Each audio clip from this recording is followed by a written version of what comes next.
귀한 기도 은혜로운 찬양을 감사합니다. 오늘 하나님의 사랑이 함께 하시는 모든 성도님들, 우리 주님의 성탄 속에 우리의 영혼이 주님을 앙망하는 그런 영혼의 갈급함으로 이 대림절 성탄의 시간이 되기를 기도합니다.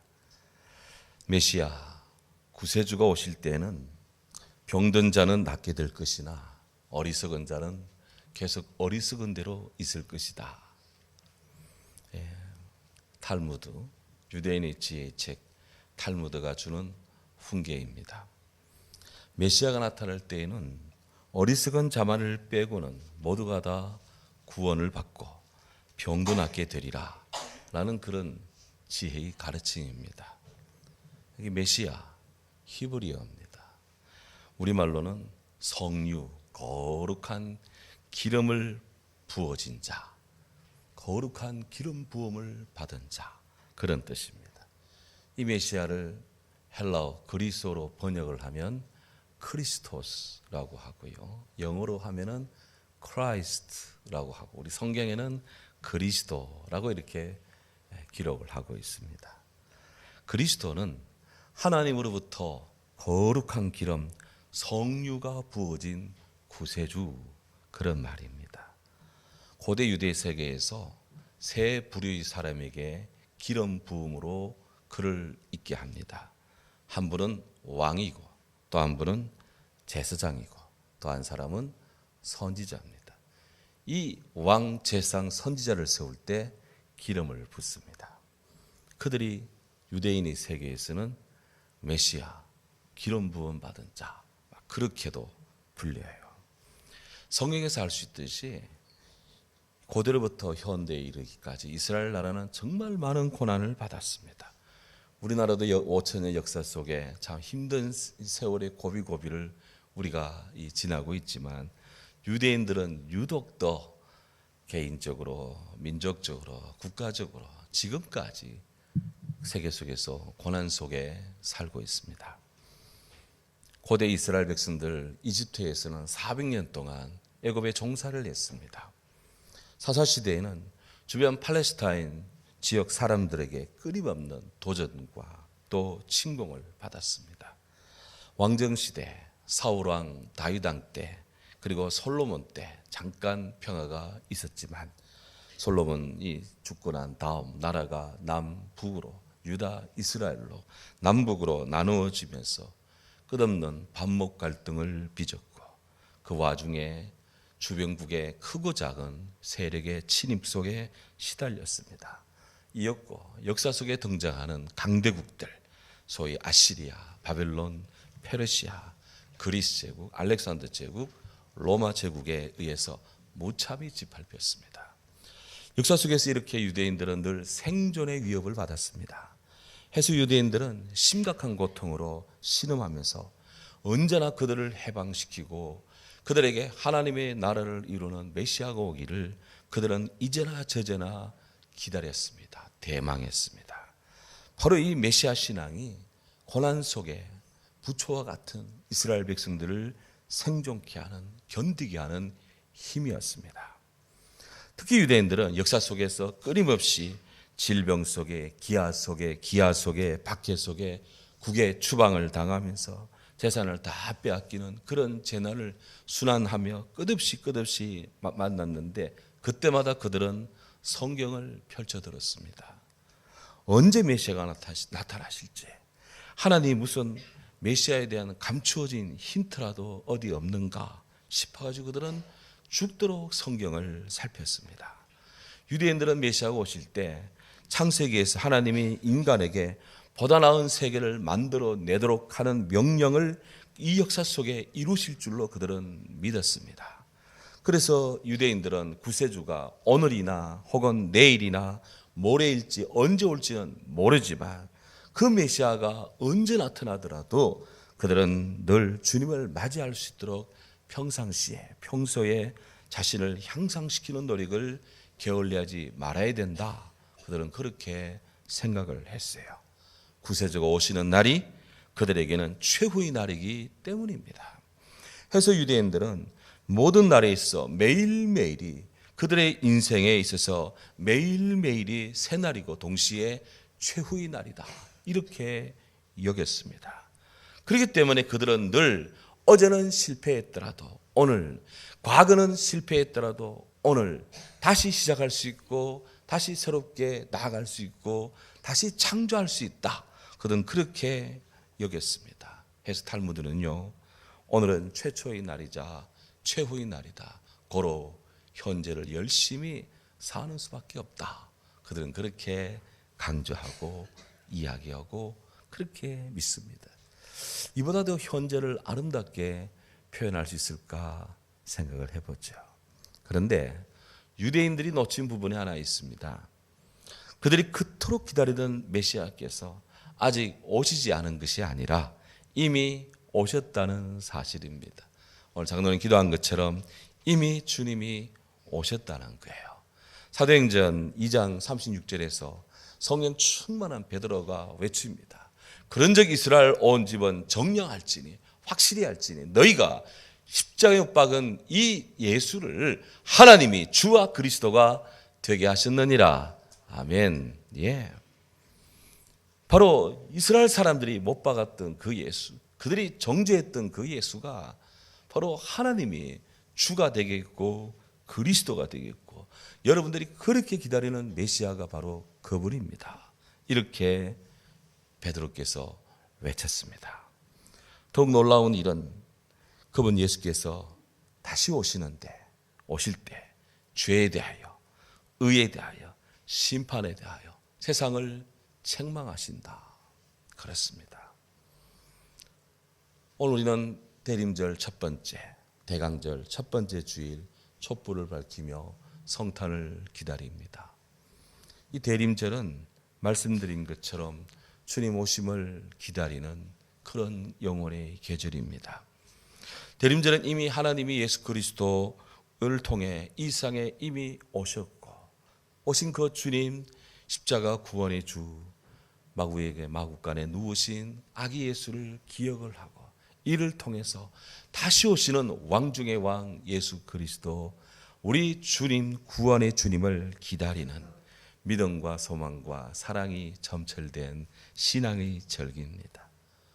그러나 우리 성도들은 이 성탄절을 기다리는 이 대림절 이 기간에 하나님의 아들이신 예수님께서 육신을 입고 이 땅에 오셨다는 것, 우리는 그것을 기억해야 됩니다. 이것이 바로 복음입니다. 우리 가운데 오신 바로 육신의 예수 그리스도, 그리고 그분이 우리의 구원의 그리스도 메시아임을 온 땅에 전하는 거예요.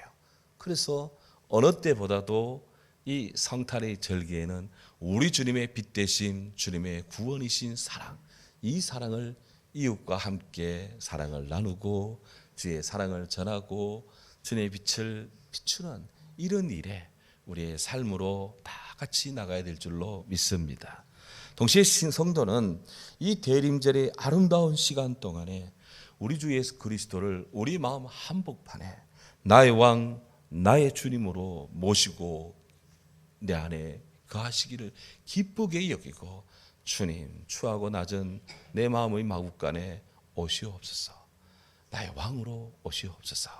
이렇게 주님을 영접하는 그런 기도의 시간 속에 지내야 될 것입니다. 동시에 성도는 주님의 성탄절이 사랑의 하나님의 은총임을 기억하고 마치 결혼을 앞둔 신부가 신랑을 위해 몸을 단장하는 것처럼 우리의 심령을 주의 보혈의 거룩한 성령의 은총으로 영원한 우리의 신랑이신 주님을 기다리는 마음으로 더욱 정결하고 거룩하며 깨끗한 성결한 성도가 되도록 힘을 써야 됩니다.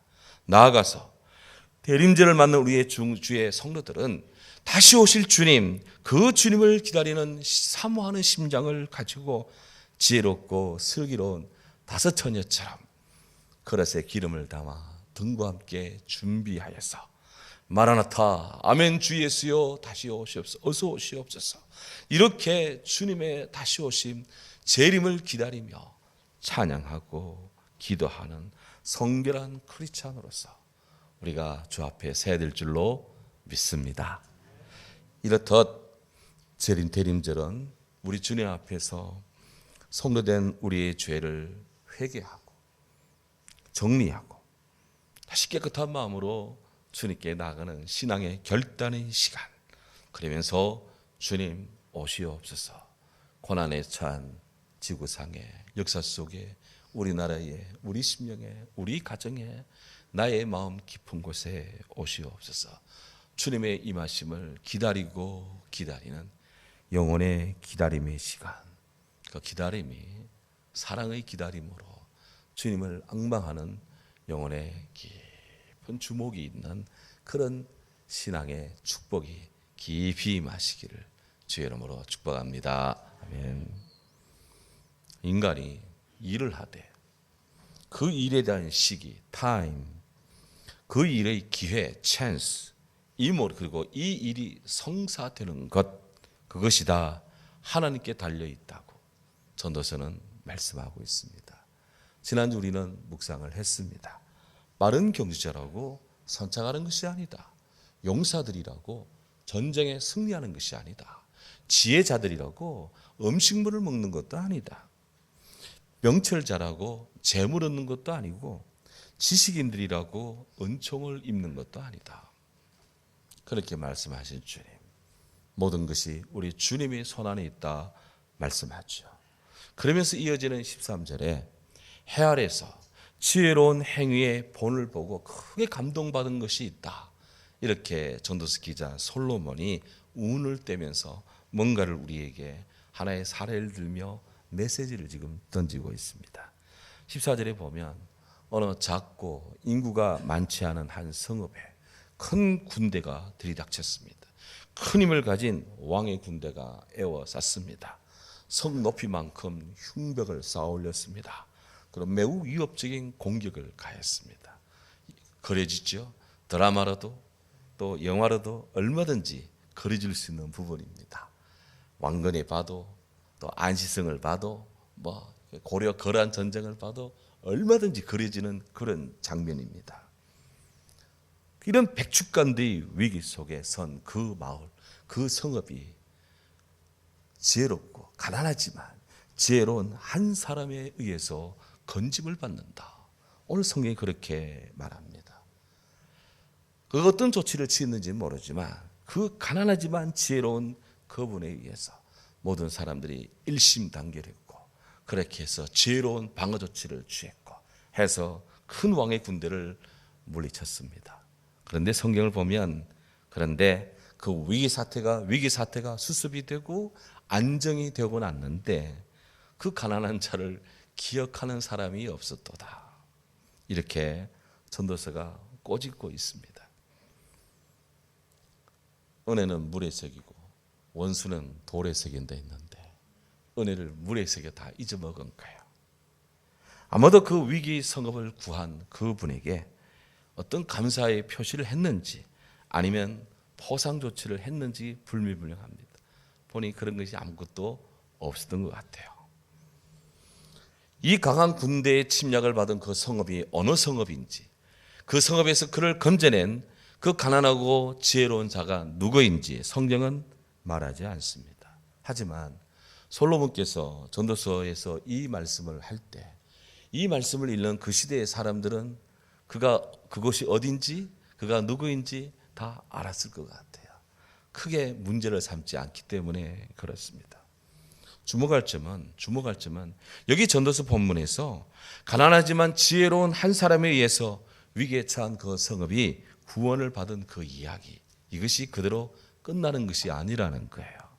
16절을 보면 지혜가 힘보다 나으나 가난한 자의 지혜가 멸시를 받고 그의 말들을 사람들이 듣지 아니한다. 이렇게 평가를 내리고 있습니다. 안타깝게도 지난 역사 속에는 난세 구국 용사이지만 후대의 사람들이 인위적으로 그를 매몰시키거나 역사식의 부재로 인해서 망각되는 경우가 참 많습니다. 토사구팽이라는 한자 성어 많이들 아실 겁니다. 여기 토자는 토끼 토자입니다. 사는 죽일 사, 구는 개구, 복돌이 강아지 있잖아요. 개구. 그리고 팽은 삶다, 삶을 팽자합니다. 푹 삶는 거예요. 토사구팽. 토끼를 몰던 사냥꾼이 개가 토끼를 모르는데 그 토끼를 잡고 나면 더 이상 잡을 토끼가 없다면 그 토끼를 몰던 사냥개를 삶아 먹는다. 이런 거예요. 필요할 때는 요긴하게 사용을 합니다. 필요가 없어지면 가차없이 팽시켜버린다. 삶아버린다. 인간의 비정성실을 꼬집는 말입니다. 중국 초한지에 보면 항우와 유방이 싸웁니다. 항우, 유방, 천하를 놓고 격돌을 합니다. 당연히 역발상 기계세의 항우, 그가 어마어마한 군대와 강력한 힘을 가지고 있습니다. 늘 의심이 많고 편협한 군대 유방은 늘 항우를 피해 도망다니기 바쁩니다. 늘 수세에 몰립니다. 늘 코너에 몰립니다. 늘 그냥 별것 없습니다. 항우는 당연히 여유로운 호기를 부리면서 때로는 유방을 위협하고 때로는 놓아주고 막 이렇게 하면서 토끼 몰듯이 그렇게 해요. 그랬던 유방이 승리를 거둡니다. 천하를 쟁취합니다. 해서 한나라를 세웁니다. 도대체 어떻게 그렇게 늘 유방한테 쫓기고 공격받고 늘 코피 터지던 유방이 어떻게 해서 항우를 물리칠 수 있을까? 여기에는 바로 뜻밖의 유방을 도왔던 한 장군, 한신이라고 하는 장군, 그의 역할이 결정적이었습니다. 한신은 뛰어난 전술 전략의 대가였습니다. 그렇게 해서 전적인 군권을 위임받은 다음 항우 이 유방의 아주 연약한 군대를 강군으로 그렇게 변모시킵니다. 그리고는 싸우면 싸울수록 백전백승을 거두어 갑니다. 마침내 항우는 스스로의 힘을 이기지 못해서 칼로서 자결하고 맙니다. 이렇게 해서 유방이 천하를 움켜쥐는 거예요. 영화로도 많이 그려지고 있는 부분입니다. 그런데 천하를 움켜쥔 유방, 그는 전국을 안정시킨 다음 그가 천하를 휘어잡을 때 결정적인 공신이었던 한신을 바로 제거해버립니다. 유방 입장에서 너무나 탁월한 능력의 한신, 그가 정권 유지의 결정적 걸림돌이 되기 때문으로 생각을 했습니다. 한신은 자신이 목숨을 바쳐서 충성했던 거의 죽은 유방으로부터 제거되는 비운의 형장에서 토사구팽을 외치고 피를 토하며 죽습니다. 어느 시대나 충신의 길을 걷는 사람들의 심장을 후벼파는 사례입니다. 이처럼 세상은 권력에 늘 눈이 어둡습니다. 눈이 멉니다. 해서 의리를 폐기하고 정도를 벗어나는 경우가 한두 번이 아니에요. 그럼에도 불구하고 성경은 지혜의 가치를 긍정합니다.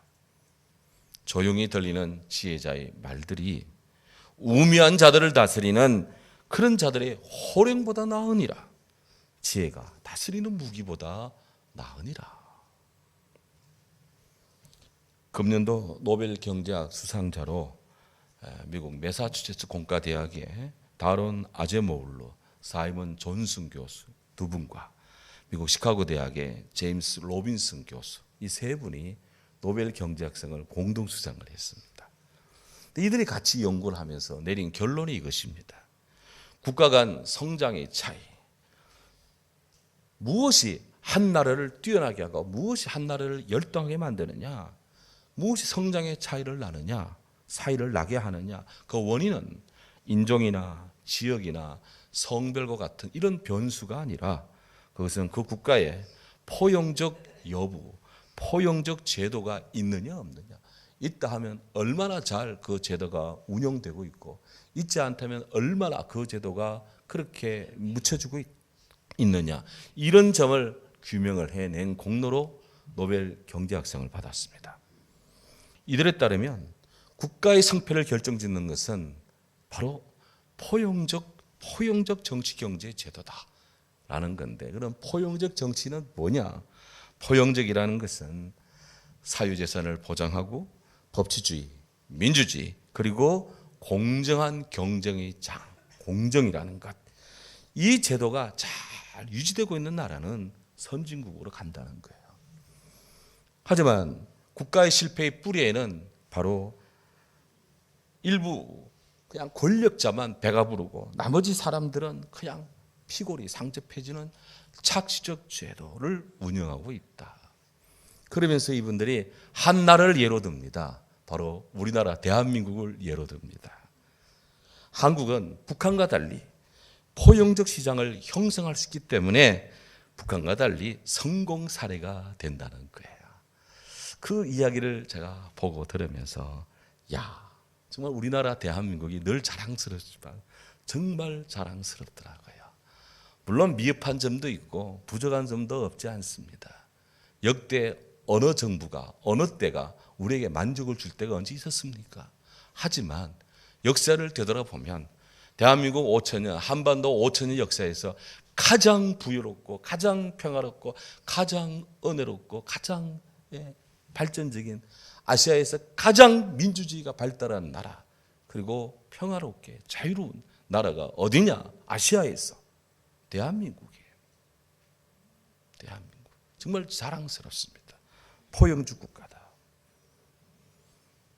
북한은 안타깝습니다. 그래서 성경은, 전도서는 비록 세상이 부조리한 면이 있다, 앞뒤가 맞지 않고 어그러진 면이 있지만 그럼에도 여전히 고귀한 지혜에 가치가 있다. 그러므로 이 지혜를 더 낮게 여기게 된다. 오늘 성경이 말씀하고 있습니다. 우리는 이미 묵상해 왔습니다. 전도 4장 1절에 보면 세상 권세보다도 인생의 참 유로자를 더 낮게 여기라. 저는 그렇게 말씀해요. 4장 9절 10절에 보면 혼자 있는 것보다도 두 사람이 함께 수고함으로 삼겹살은 쉽게 끊어지지 않아 더 좋은 상을 얻게 된다. 그러므로 함께 더불어의 가치를 소중히 여기세요. 권고합니다. 6장 3절에 육신의 쾌락보다도 영혼의 행복을 더 소중히 여기라. 그렇게 권고하고요. 7장 1절에 좋은 기름, 재산, 재물보다도 좋은 이름, 명예, 이 명예를 더 소중히 여기라. 그렇게 당부합니다. 7장 2절에 초상집에 가는 것이 잔치집에 가는 것보다 훨씬 낫다. 초상과 결혼식이 동시에 일어난다면 어디를 가야 될 것인가? 성경은 초상집에 가라, 상가집에 가라, 그렇게 말하고 있는 거예요.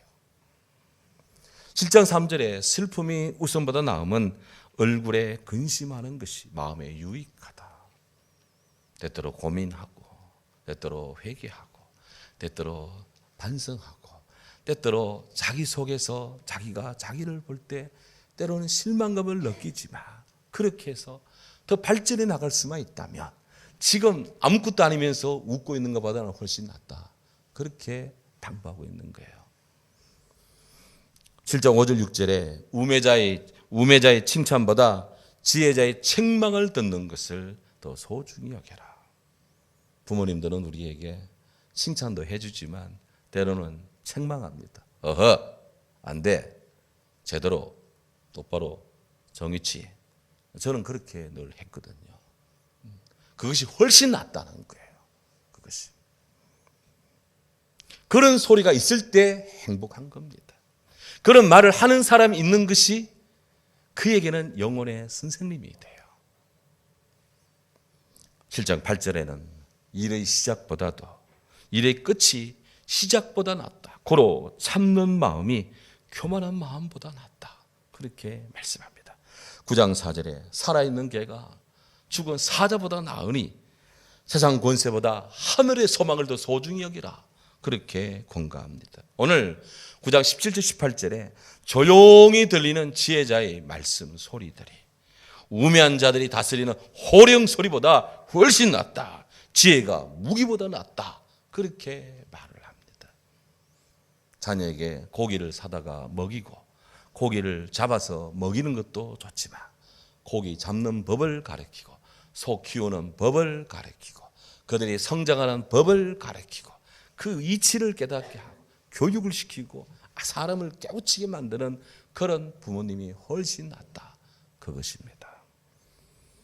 우리가 세속적인 여러 유형적 가치보다도 지혜이신 하나님 말씀이 가르치는 바를 더 소중히 여겨야 할 이유가 바로 오늘 말씀이다 하는 거예요.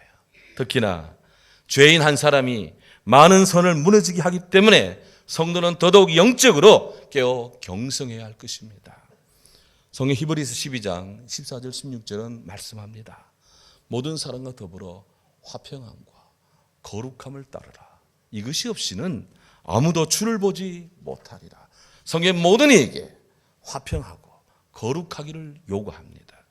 너희는 하나님의 은혜에 이르지 못하는 자가 없도록 하고 또 쓴뿌리가 나서 괴롭게 하여 많은 사람이 이로 말미암아 더럽게 되지 않도록 그렇게 하라 촉구합니다. 음행하는 자 경계합니다. 한 그릇의 음식을 위하여 장자의 명분을 판 에서와 같이 망령된 자가 없도록 살피라 그렇게 말씀합니다. 베드로 사도도 권고합니다. 사랑하는 자들아, 주 안에서 점도 흠도 없이 평강 가운데 나타나기를 힘써라. 사랑하는 성도 여러분, 우리 하나님의 지혜를 구합시다.